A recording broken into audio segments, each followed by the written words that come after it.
Good morning बच्चों। आज जो है हम लोगों को अगला चैप्टर पढ़ना है। हम लोगों ने कल तक जो बात किया था वो क्या था, रेट मेजर की बात किया था। कल मैंने 2 क्वेश्चंस आपको बताए थे, ठीक है, और वहां तक मेरी तरफ से आपको मैंने हर तरह के क्वेश्चंस बता दिए हैं। जो भी प्रॉब्लम होगी आप पूछ सकते हैं। अगर ज्यादा प्रॉब्लम होगी, ज्यादा बच्चों की प्रॉब्लम होगी तो मैं 1-2 वीडियो और उसके बना दूंगा, ठीक है। लेकिन आप क्वेश्चंस को लगाइए, एक एक क्वेश्चंस को लगाइएगा। अगला जो टॉपिक होगा एप्लीकेशन में वो होगा डिफरेंशियल एरर्स एंड अप्रोक्सीमेशंस, ठीक है। क्या होते हैं ये सब आपको बताया जाएगा। सबसे पहले आप जानिए, इसकी इंट्रोडक्शन में लिखिएगा कि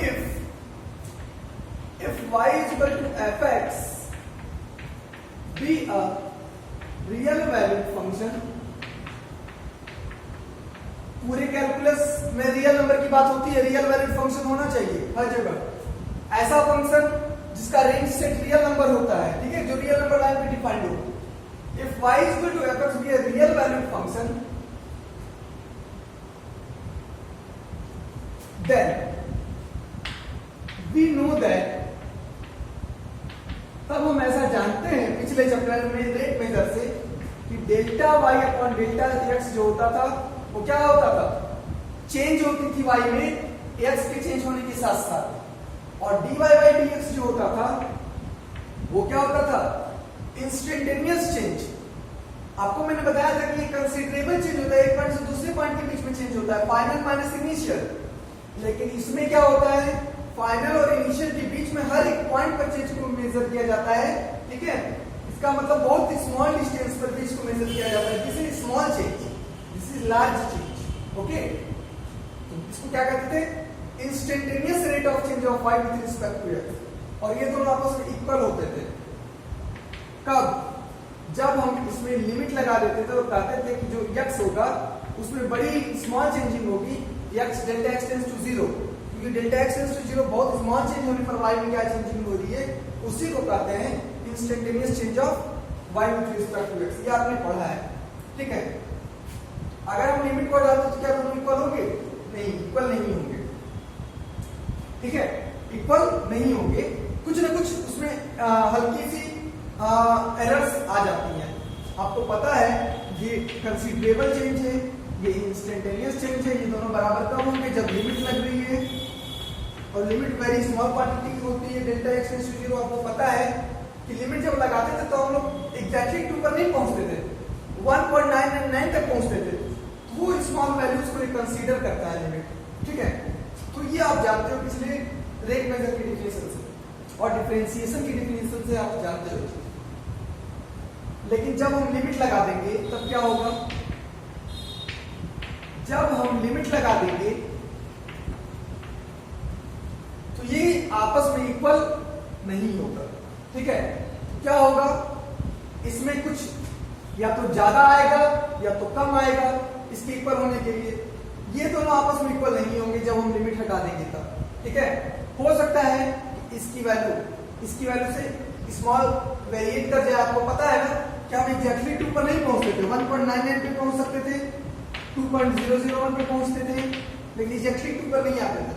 तो हो सकता है कि dy बाई dx की वैल्यू इससे थोड़ी सी ज्यादा हो या हो सकता है इससे स्मॉल कम हो लिमिट के कारण।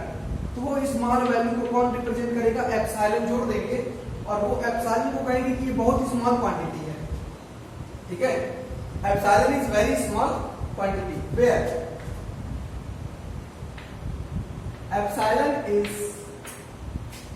वेरी स्मॉल क्वांटिटी, इतनी स्मॉल सच एज, इस प्रकार से है कि एप्सिलॉन टेंड्स टू 0 है, इतनी स्मॉल है कि वो 0 के करीब है, व्हेन जब डेल्टा x की वैल्यू 0 के करीब थी।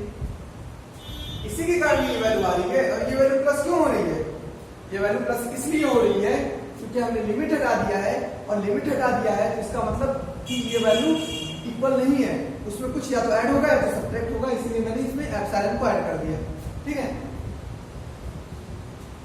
चलिए, अगर y इक्वल टू fx है, ये आपने लिख लिया है ना। अब क्या करेंगे, dy अपॉन dx, ये तो चेंज होता नहीं है dy बाई dx में, ये तो ऐसे ही रहेगा, ये तो ऑपरेटर है, लेकिन delta y upon delta x में तो अलग अलग ऑपरेटर है ना, डेल्टा डेल्टा आप उधर मल्टीप्लाई कर सकते हो। तो this implies that delta y is equal to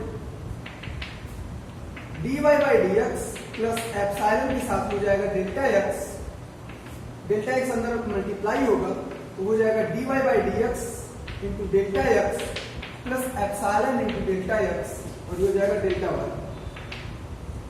ठीक है, अब एप्सिलॉन बहुत स्मॉल क्वांटिटी है, डेल्टा x भी बहुत स्मॉल क्वांटिटी है, इसको अगर हम लोग हटा दें, नेगलेक्ट कर दें, तो this implies that delta y को लिख सकते हैं आप dy by dx into delta x।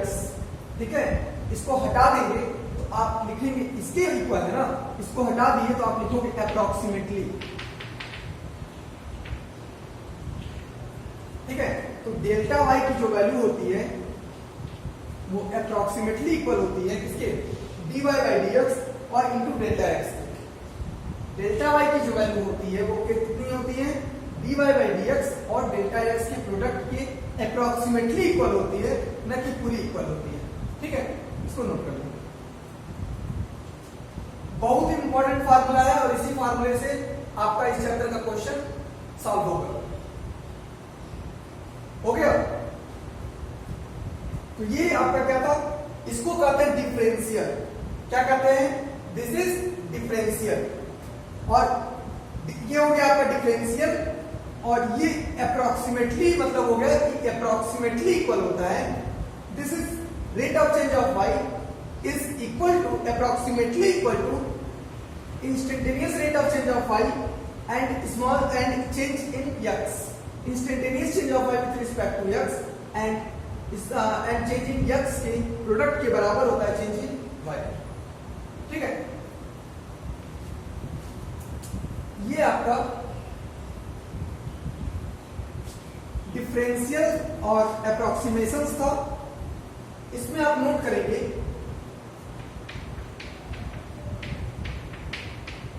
अगर y की वैल्यू fx है, if y is equal to fx है, तब y प्लस डेल्टा y की वैल्यू क्या होगी। ध्यान दीजिएगा, y is equal to fx कोई फंक्शन है, तो हम क्या कर रहे हैं, y जो फंक्शन था वो तो ठीक ही है, अब उसमें हम डेल्टा y को ऐड कर रहे हैं। ठीक है, तो y में कुछ चेंज कर रहे हैं, इसका मतलब क्या हुआ, y में कुछ चेंज कर रहे हैं, तो y में चेंज करोगे तो फंक्शन में भी चेंज होगा, और वो किस प्रकार से होगा, x में डेल्टा x को ऐड करने पर। y में अगर हम डेल्टा y को ऐड करके चेंज कर रहे हैं y में, तो x में भी डेल्टा x ऐड करके चेंज कर देंगे, तो ये भी एक फार्मूला होता है। ठीक है, इसको भी आप नोट कर लीजिएगा। अब आते हैं एरर्स के बारे में। अगली हेड लिखिएगा एरर्स। अब एरर्स क्या होती है वो आपको सबको पता है कि जिसकी वो एब्सोल्यूट वैल्यू जो होती है, ठीक है, और जो हम कैलकुलेटेड वैल्यू करते हैं, उन दोनों में कुछ ना कुछ एरर्स आ जाते हैं। आपने प्रैक्टिकल किया होगा फिजिक्स का लैब में, आपने लास्ट में परसेंटेज एरर निकाला भी होगा। ठीक है, लास्ट में परसेंटेज एरर भी निकाला होगा, कितने परसेंट की एरर हो जाती है। तो जो एरर्स होते हैं वो उसकी जो वैल्यू होती है एक्चुअल वैल्यू, और आप जो कैलकुलेट वैल्यू करते हो, दोनों का जो बीच का डिफरेंस होता है वही एरर्स कहलाता है। हो सकता है कि आपकी एक्चुअल वैल्यू कम हो और आपकी कैलकुलेटेड वैल्यू ज्यादा हो। ठीक है, तो आपका जो एरर्स होगा तब भी एरर होगा। हो सकता है आपकी एक्चुअल वैल्यू कम हो और आपकी कैलकुलेटेड वैल्यू उससे भी कम हो, तब भी आपका एरर्स आया। ठीक है, तो चाहे आपकी कैलकुलेटेड वैल्यू एक्चुअल वैल्यू से ज्यादा हो या कम हो, तो एरर्स आते हैं जो दो प्रकार के होते हैं, पॉजिटिव एरर और नेगेटिव एरर, जो आप फिजिक्स में पढ़ते हो। ठीक है, यहाँ पर जो हम बात करेंगे वो किस किस की बात करेंगे देखिएगा। एरर्स में हम 3 एरर्स की बात करेंगे। First number absolute error.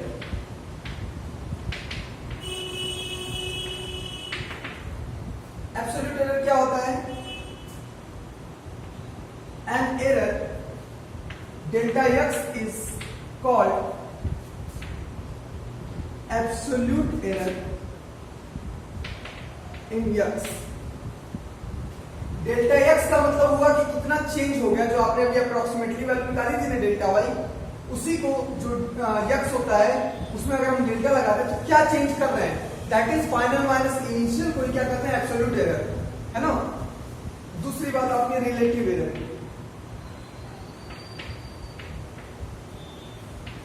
What is relative error? Relative error वो एरर होता है वो जो हमें बताता है कि उसकी जो रियल वैल्यू थी उसके अकॉर्डिंग कितना चेंज हुआ है। मतलब an error delta x upon x, जो उसकी एक्चुअल वैल्यू थी उसके अकॉर्डिंग वो कितना चेंज हुआ है, वो कौन बताता है, रिलेटिव एरर, ठीक है। An error delta x upon x is called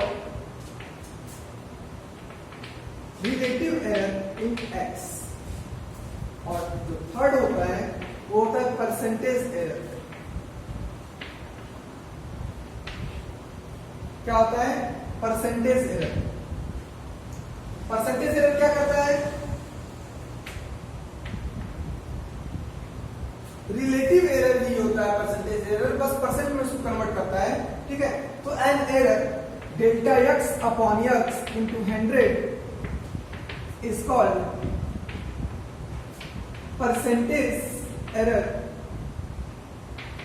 in x, ठीक है। तो तीन प्रकार के एरर होता है, एब्सोल्यूट एरर जो कि सिर्फ और सिर्फ फाइनल माइनस इनिशियल होता है, that is delta x is called absolute error. Relative error वो एरर होता है जो अपने एक्चुअल वैल्यू के अकॉर्डिंग कितना चेंज हुआ है वो बताता है, that is delta x upon x is called relative error.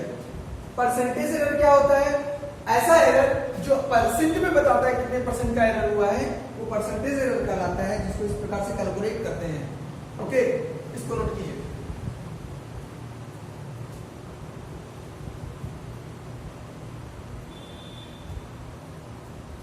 तो ये जो थी आपकी बातें हो गई डिफरेंशियल एरर्स एंड अप्रोक्सीमेशंस की। कुछ क्वेश्चंस लगा लिया जाए, और क्वेश्चंस लगाने से पहले, ठीक है, क्वेश्चंस को लगाने से पहले कुछ बातें ध्यान से समझिए। इस चैप्टर के क्वेश्चंस जो होंगे, ठीक है, आपको अप्रोक्सीमेशंस के मिलेंगे, परसेंटेज एरर के मिलेंगे, एब्सोल्यूट एरर के मिलेंगे, और रेट इसमें इंक्रीज और कितना डिक्रीज हो रहा है उसके मिलेंगे। तो बारी बारी से एक तरह के क्वेश्चंस को सॉल्व करेंगे हम लोग, और देखेंगे कैसे सॉल्व करते हैं। एक क्वेश्चंस में हम स्टेप्स लिखेंगे, ठीक है, उसके बाद आपको उस स्टेप्स को फॉलो करके अगले क्वेश्चंस को सॉल्व करना है।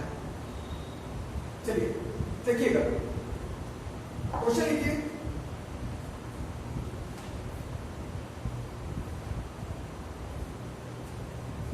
क्वेश्चन लिखिए, using differentials,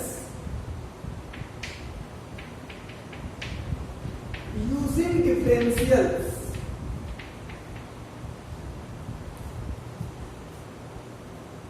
find the approximate value,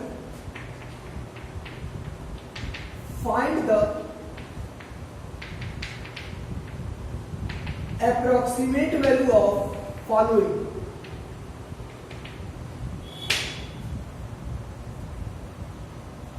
चलिए इसमें पहला करेंगे हम लोग। पहला आपका इंस्ट्रक्शन यही रहेगा, यूजिंग डिफरेंशियल, डिफरेंशियल का यूज करके आप फॉलोइंग की क्या करिए, अप्रोक्सीमेट वैल्यू निकालिए। चलिए एक एक क्वेश्चन सॉल्व करते हैं। पहला क्वेश्चन लिखिए 25.02।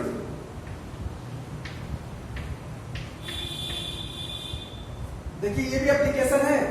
अभी तक हम लोग 25.02 की जो वैल्यू निकालते थे 7-8 पे जाकर के स्क्वायर रूट करके निकाल लेते थे। अब ये बताता है इस चैप्टर को पढ़ने का मतलब क्या हुआ। इस चैप्टर को पढ़ने का मतलब ये हुआ कि डिफरेंशिएशन का कहां कहां यूज है, ठीक है, ये हम बता सकते हैं। तो डिफरेंशिएशन से हम लोग अलजेब्रा की क्यूब रूट, स्क्वायर रूट की वैल्यू भी निकाल सकते हैं। चलिए इसको सॉल्व करते हैं।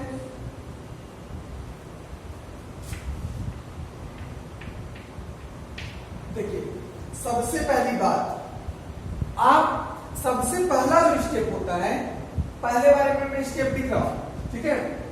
सबसे पहला जो स्टेप होता है उसमें आप लिखिए, let us consider let y is equal to f x. एक फंक्शन है और वो फंक्शन किस तरह का आपको लेना है वो भी बहुत इंपॉर्टेंट बात होती है जानना। देखिए क्या करना है आपको, कुछ करना नहीं है, ठीक है। जो चीज लिखा हुआ है बस जहां पर नंबर लिखा हुआ है उस नंबर की जगह आप x लिख दीजिए, बाकी आप फंक्शन जो भी है उससे मतलब नहीं है, जो भी चीजें हैं कोई मतलब नहीं है, बस आप फंक्शन को कैसा कंसीडर कीजिए वो सुनिए ध्यान से।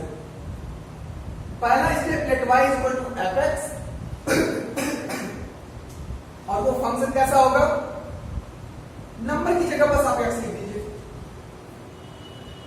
और ऑपरेटर अंडर रूट का था अंडर लगा दीजिए, कोई मतलब नहीं है। करना क्या था, सारी चीजें वैसे लिखनी है, बस नंबर की जगह क्या लिख देना है x, tan आ जाए log आ जाए सब वैसे ही रहेगा, बस जो नंबर होगा न्यूमरल वैल्यू जो होगी उसकी जगह आप x लिख दोगे, ठीक है। आपका y इक्वल टू fx एक फंक्शन बन गया। आपने x की वैल्यू नहीं लिखी 25.02, बस आपने फंक्शन को कंसीडर करने का तरीका बताया है। x की वैल्यू तो अभी मैं बताऊंगा आपको क्या लेनी है, ठीक है। आपने क्या किया, आपने y इक्वल टू fx को लिखा है, y equal to fx equal to under root x। मेरे कहने का मतलब आप फंक्शन को कैसे बनाओगे, जैसे मान लीजिए लिखा है find the approximate value of log 10.01। आप फंक्शन को मानोगे क्या, बस इसकी जगह जो x लिख दीजिए, नंबर की जगह x लिख दीजिए। फंक्शन को मानने का तरीका है, तरीका ये लिखा हुआ नहीं है, ये मैं एक ट्रिक बता रहा हूं आपको जो कहीं मिलेगा भी नहीं, ठीक है, सॉल्व करने के लिए। आप क्या करो ना, नंबर की जगह उसे x मान लो, ओके। दूसरा स्टेप लेट आप x उसको मान लो, ध्यान देना, आप x वो वैल्यू मानो जिसको ऑपरेट करना आसान है। जैसे अगर हम x की वैल्यू और आसपास होनी चाहिए, जैसे 25.02 में हम x की वैल्यू 25.02 के आसपास क्या माने, x की वैल्यू जिसको इस ऑपरेटर में रखें तो सॉल्व हो जाए आसानी से। अगर हम 25.02 के आसपास x की कौन सा नंबर मान ले जिसको इस ऑपरेटर में रखें तो सॉल्व हो जाए आसानी से। 25 है ऐसा नंबर, क्योंकि 25 का अंडर रूट हम लोग जानते हैं, ठीक है। तो x की वैल्यू आप 25 मान लेंगे तो आपके लिए ज्यादा बेहतर रहेगा, क्योंकि 25 इसके आसपास है और उसका अंडर रूट हम लोग जानते हैं। तो तुरंत फिर आंख कान बंद करके कुछ नहीं करना होता है, बस x प्लस डेल्टा x को जो पूरी वैल्यू दी गई उसको मान लीजिए।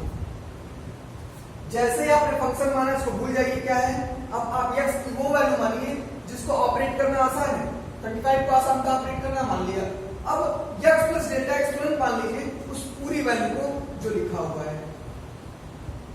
अब आप ये बताओ, अगर x की वैल्यू 25 है तो डेल्टा x की वैल्यू क्या हो जाएगी, 25.02 माइनस x, तो 25.02 minus 25 0.02, this is delta x, okay. आपने x को माना 25 तो डेल्टा x कितना मिल गया, 0.02। पहला स्टेप क्या था, step first, this is step first. Step second क्या था, स्टेप फर्स्ट में आपको सीधे सीधे फंक्शन माना है, नंबर की जगह x रख देना है। स्टेप सेकंड था कि आप x को वो वैल्यू मानो, x को वो वैल्यू मानो जिसको ऑपरेट करना आसान हो, ठीक है। और अपने आप x प्लस डेल्टा x पूरी की पूरी वैल्यू मान लोगे तो डेल्टा x की वैल्यू जो है निकल जाएगी, क्लियर। स्टेप नहीं लिखना आपको, मैं समझा रहा हूं। अब तीसरा स्टेप क्या होता है वो ध्यान दीजिए। तीसरा स्टेप ये होता है, इसको इक्वेशन नंबर 1 बना देना हमेशा। तीसरा स्टेप होता है कि आप इक्वेशन नंबर 1 को डिफरेंशिएट करो, ठीक है। Differentiating equation 1 with respect to x we get, तीसरा स्टेप यही होता है, डिफरेंशिएट कर दो, dy बाई dx आएगा और इसको डिफरेंशिएट करोगे तो x पे पावर 1/2 है तो आ जाएगा 1/2 x पे पावर माइनस 1/2, x के रिस्पेक्ट में कर रहे हो ना, क्या हो जाएगा 1/2 टाइम्स अंडर रूट x। कोई कंफ्यूजन, चलिए तीसरा स्टेप समझ में आ गया, डिफरेंशिएट करना होता है, ठीक है। चौथा स्टेप चौथा स्टेप होता है आप डेल्टा वाई की वैल्यू लिखिए। डेल्टा वाई की वैल्यू आप जानते हो क्या होती है, dy बाई dx के साथ होता है डेल्टा x। पढ़ाया है ना, लेकिन यहाँ पे साथ साथ और भी कुछ होता था, अप्रोक्सीमेटली वर्ड होता था, ये भूलिएगा नहीं, अप्रोक्सीमेटली के साथ इक्वल होता है, ऐसे इक्वल नहीं होता है ये, ठीक है। तो क्वेश्चन में तो आपको पहले ही बोल दिया गया है कि फाइंड द अप्रोक्सीमेट वैल्यू। जब अप्रोक्सीमेट वैल्यू बोल ही दिया गया है तो यहाँ पर अप्रोक्सीमेट लिखना जरूरी नहीं है, लिख भी देंगे तो कोई बात नहीं है, ठीक है, लिखना जरूरी नहीं है क्योंकि आपको अप्रोक्सीमेट वैल्यू ही निकालने के लिए कहा गया है।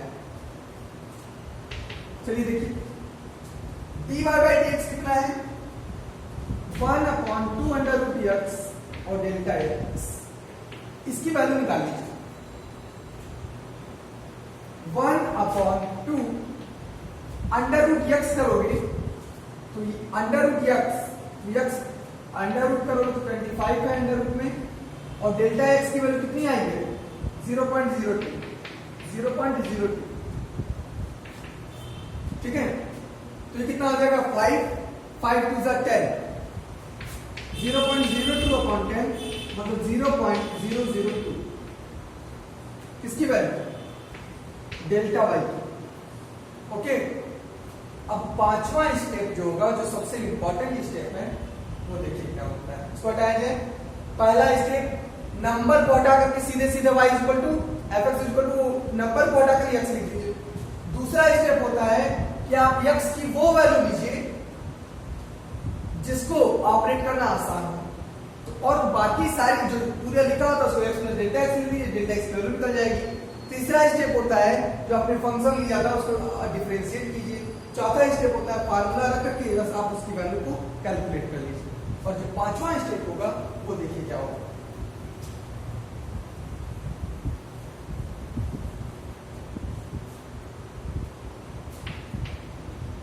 Step number 5,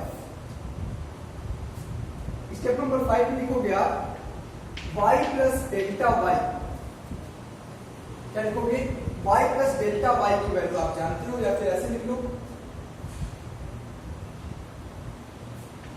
f of x plus delta x क्या होता है, y प्लस डेल्टा y होता है, मैंने लिखवाया है। f of x plus delta x क्या होता है, y plus delta y। x और डेल्टा x की एडिशन वैल्यू आप जानते हो 25 और 0.02, 25.02 थी वैल्यू, ठीक है। y क्या था, y सबसे ऊपर आपने लिखा था अंडर रूट x, लिखा था ना y, इक्वेशन नंबर 1 में y इक्वल टू क्या था, under root x plus delta y, delta y की वैल्यू क्या है, 0.002,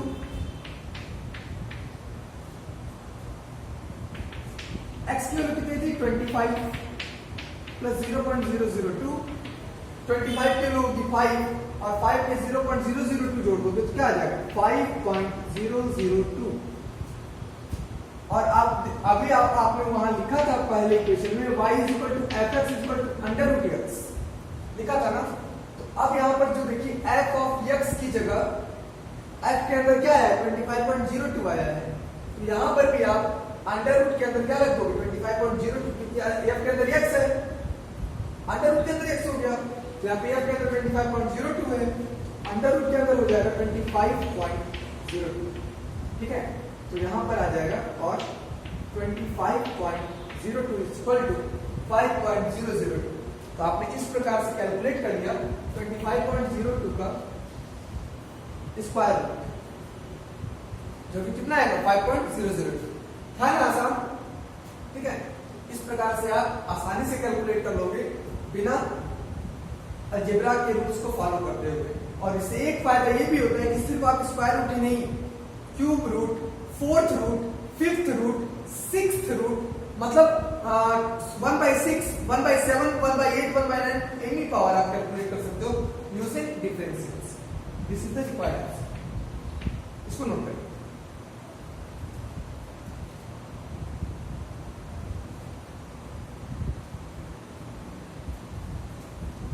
हो गया, चलिए अगला क्वेश्चन लिखिए।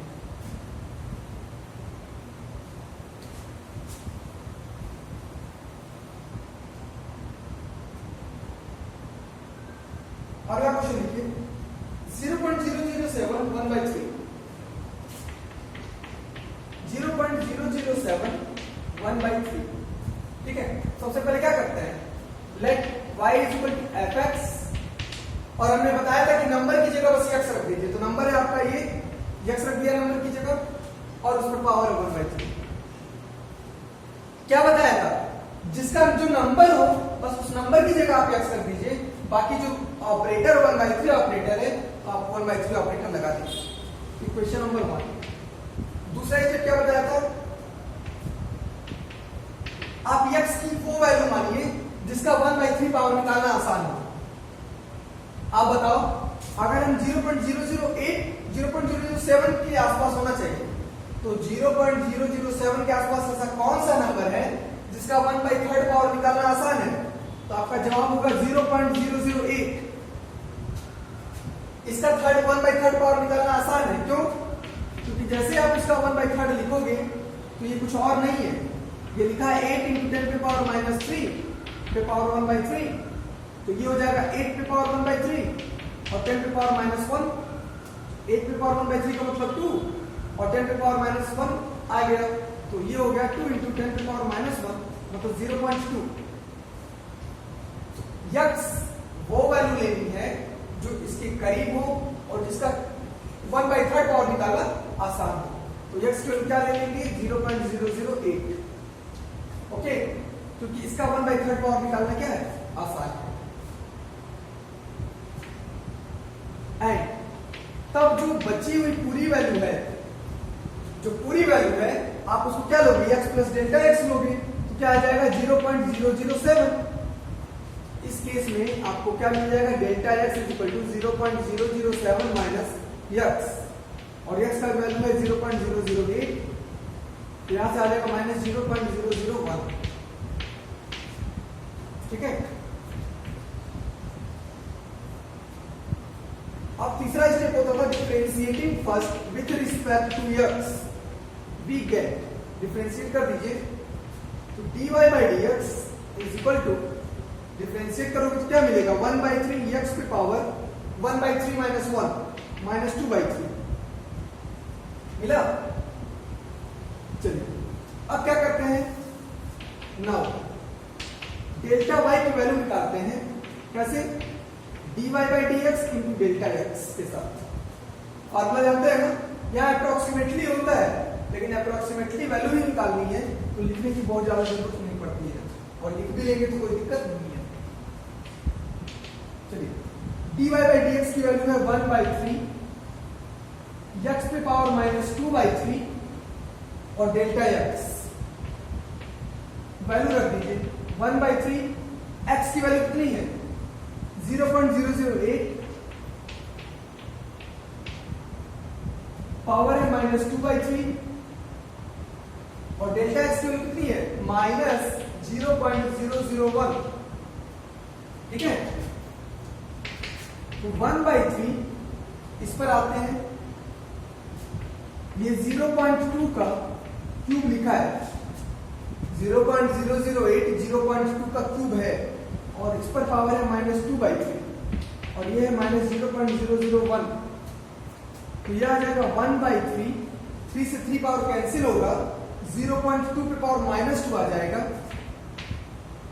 मतलब 1/0.2 का स्क्वायर है ना, और -0.001। इसको सॉल्व करोगे तो आप कितना आ जाएगा, इसको सॉल्व करोगे तो आएगा -0.001 अपॉन 0.2 का स्क्वायर करोगे तो आएगा 0.2 इंटू 0.2 0.04 0.04 और उसको 3 से इंटू करोगे, ठीक है, तो 12 0.12 आ जाएगा, 0.12। ठीक है, नोट कर लिया इसको। अब आखिरी स्टेप क्या होता है वो देख लो। आखिरी स्टेप होता है since f of x plus delta x equal to होता है y प्लस डेल्टा y, और y की वैल्यू कितनी थी, y की वैल्यू थी y की वैल्यू कितनी थी, x पे पावर 1/3 ना, इक्वेशन नंबर 1 में, और डेल्टा y आपने अभी निकाल लिया, माइनस 0.001 अपॉन 0.12, ठीक है। यहां पर आइए x प्लस डेल्टा x की वैल्यू कितनी थी, x की वैल्यू थी 0.008 और डेल्टा x की थी माइनस 0.001, मतलब 0.007, और अभी आपने इक्वेशन नंबर 1 में लिखा था y equal to fx equal to x पे पावर 1/3। तब आप बताओ, अगर f के अंदर x था तो उस पर पावर 1/3 हो गया, तो यहाँ पर f के अंदर 0.007 है, क्या हो जाएगा, 0.007 की पावर 1/3 हो जाएगा, ठीक है। x की पावर 1/3, x की वैल्यू कितनी थी, 0.008 पावर 1/3 माइनस 0.001 अपॉन 0.12, ये आ जाएगा 0.2 का होल क्यूब माइनस 0.001 अपॉन 0.12, ठीक है। पावर 1/3 छूट गया था, ये आ गया 0.2 माइनस 0.001 अपॉन 0.12। इसको कैलकुलेट कर लेना, ठीक है, जो आंसर आएगा वो आपका रिक्वायर्ड आंसर होगा, ओके। इसको कैलकुलेट कर लेना और जो आंसर आएगा वो आपका रिक्वायर्ड आंसर हो जाएगा। इसका ओवरऑल आंसर आएगा 0.1916667, ठीक है। ये आपका आंसर आएगा। इसको जब कैलकुलेट कर लोगे, डिवाइड करना है, इसको सबको डिवाइड करना आता है, डिवाइड कर लेना, इसको माइनस कर देना, तो ये आपका रिक्वायर्ड आंसर आ जाएगा, ठीक है। तो वही काम था, वही स्टेप्स को फॉलो करना था, कोई नया काम नहीं है, इसको नोट कर लेंगे। अगले लेक्चर में हम लोग मिलते हैं, तब तक के लिए